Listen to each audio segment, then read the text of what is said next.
Monsieur le Président, Mesdames et Messieurs les ministres, Madame la Présidente de la Commission spéciale, Mesdames et Messieurs les rapporteurs, chers collègues, après une longue mission d'information et ses multiples auditions l'hiver dernier, après l'étude du Conseil d'État, les rapports de l'OPES, de l'Agence de biomédecine, après de nouvelles auditions dans le cadre de notre commission spéciale, après l'analyse de plus de 2000 amendements en commission, nous abordons aujourd'hui le travail autour du texte de bioéthique dans l'hémicycle.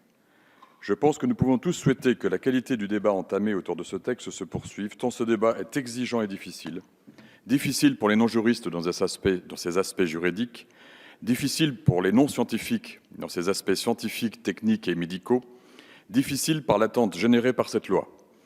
Il nous appartient en effet tout à la fois d'améliorer, de sécuriser le parcours procréatif en fixant les limites, mais aussi de prendre le meilleur des résultats de notre recherche dans le domaine de la procréation, du diagnostic et de la thérapie, là encore en discernant ce qui est faisable de ce qui est souhaitable pour la société, pour nos compatriotes et leur santé, et pour celle de leurs enfants. Ce texte ne doit en rien être l'occasion de postures idéologiques. Notre devoir est bien de se concentrer sur l'intérêt de l'enfant et de sa famille, et sur le comment pouvoir leur faire bénéficier des avancées de la recherche médicale, avancées dont le rythme n'a de cesse que de s'accélérer.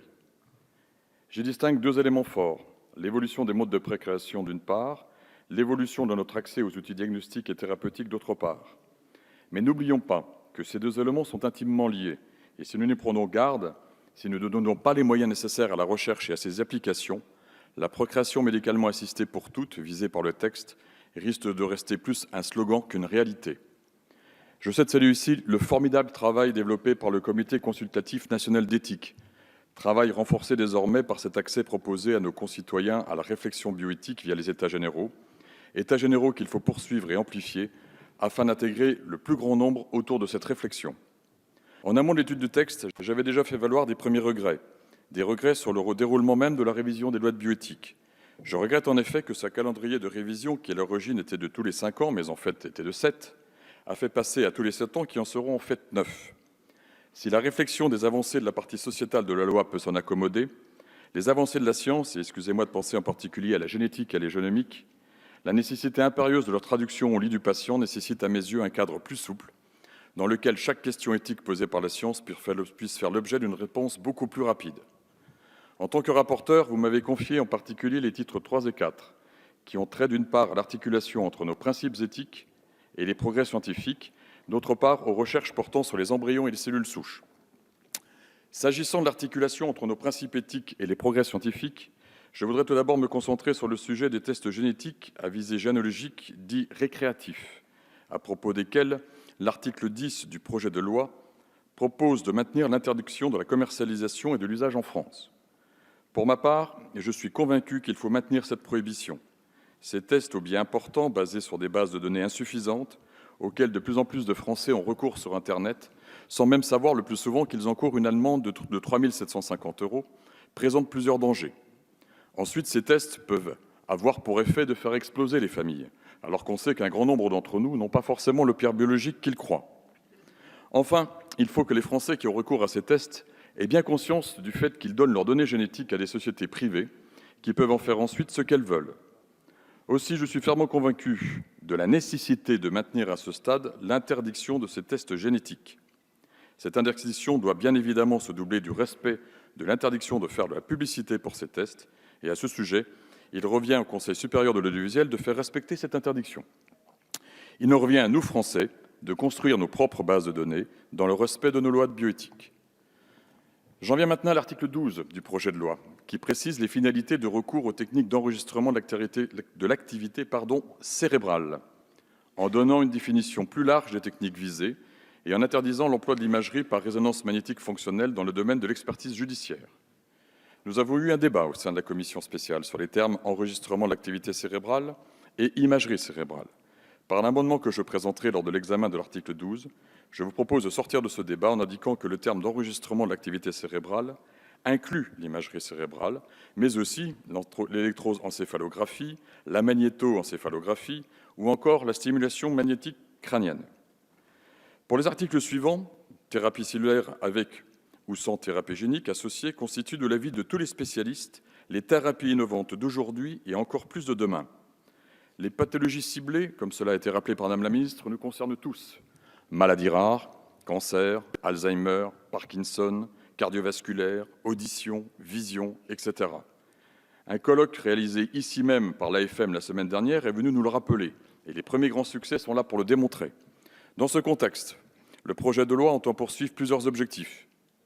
Il vise d'abord à libérer la recherche en introduisant une distinction entre les régimes juridiques de protocole de recherche sur l'embryon d'une part, sur les cellules souches d'autre part. Bien que n'étant pas revêtu de la personnalité juridique, l'embryon n'est pas considéré comme un simple matériau expérimental. Les finalités interdites édictées par le Code civil comme par le Code de la santé publique sont maintenues, tout comme le régime juridique qui demeure l'autorisation sous conditions. S'agissant des recherches appliquées fondamentales, il importe de souligner plusieurs points. En premier lieu, ces recherches portent sur des embryons ne faisant plus l'objet d'un projet parental et qui sont conçus au départ en vue d'une assistance médicale à la procréation. Embryons, faut-il le rappeler, destinés à la destruction. Elle n'applique donc pas des embryons conçus intentionnellement pour la recherche. Par ailleurs, les recherches ne portent que sur des embryons n'ayant aucune vocation à être implantés, c'est-à-dire à donner naissance à un individu. Enfin, le texte fixe une limite de conservation des embryons à 14 jours, une limite qui n'était juste qu'indicative à ce jour. Par ailleurs, le projet de loi clarifie les recherches portant sur les embryons dits transgéniques ou chimériques. Dans le premier cas de figure, et conformément à la Convention d'Oviedo, le projet de loi autorise l'usage de la technique CRISPR-Cas9 sur les embryons dès lors que le transfert à des fins de gestation est interdit. L'interdit relatif aux modifications des caractéristiques génétiques susceptibles d'affecter la descendance est bien sûr maintenu. Sur les chimères, le Conseil d'État avait relevé que le recours au terme chimérique posait difficulté en raison de l'absence même de définition. L'article 17 maintient l'interdit relatif aux embryons chimériques et en donne désormais une définition. Elle consiste en la modification d'un embryon humain par adjonction de cellules provenant d'autres espèces. Toutes ces recherches doivent être distinguées des recherches impliquant la personne humaine, qui peuvent être conduites dans le cadre d'une assistance médicale à la procréation. Ces recherches portent sur des gamètes donnant lieu à la conception d'un embryon ou sur un embryon. Ces recherches préservent l'intégrité de l'embryon et permettent de favoriser la poursuite du projet parental dans le cadre de l'assistance médicale à la procréation. Il me semble que cette distinction, insuffisamment comprise, méritait d'être rappelée. C'est la raison pour laquelle le projet de loi établit une très nette distinction entre ces deux régimes de recherche. Au terme de l'article 14, les recherches sur les cellules souches relèvent d'un régime désormais proposé déclaratif. Les protocoles concernés sont relatifs aux cellules souches embryonnaires. Ces cellules ne sont pas des embryons et sont incapables de reconstituer un nouvel embryon. De totipotentes, elles ne sont plus que pluripotentes. Ces différences justifient donc une approche éthique et juridique totalement distincte.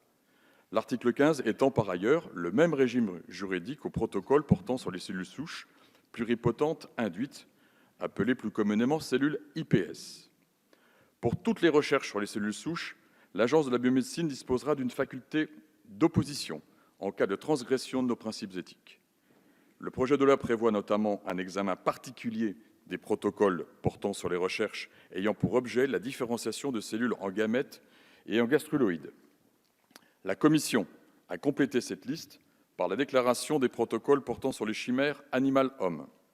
Sur ce dernier point, il importe de souligner que la disposition produite en commission s'ajoute à l'autorisation aujourd'hui accordée par le ministère de la Recherche pour toutes les recherches portant sur les embryons animaux.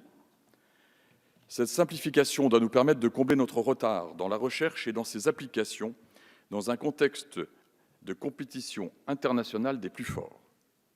Enfin, l'article 18 vise à assouplir la mise en œuvre des recherches portant sur l'utilisation secondaire des prélèvements biologiques qui nécessitent le recours à des tests génétiques. Ces recherches prennent appui sur un consentement présumé assorti d'un droit d'opposition. La portée du consentement est étendue au programme de recherche dont le périmètre est plus large que les seuls projets de recherche actuellement visés par le Code de la santé publique. En définitive, le texte qui nous est soumis a été partiellement modifié par la Commission, signe que la rédaction proposée par le Gouvernement sur ce domaine correspond à un équilibre entre progrès de la science d'une part et respect de nos principes éthiques d'autre part. Je vous remercie.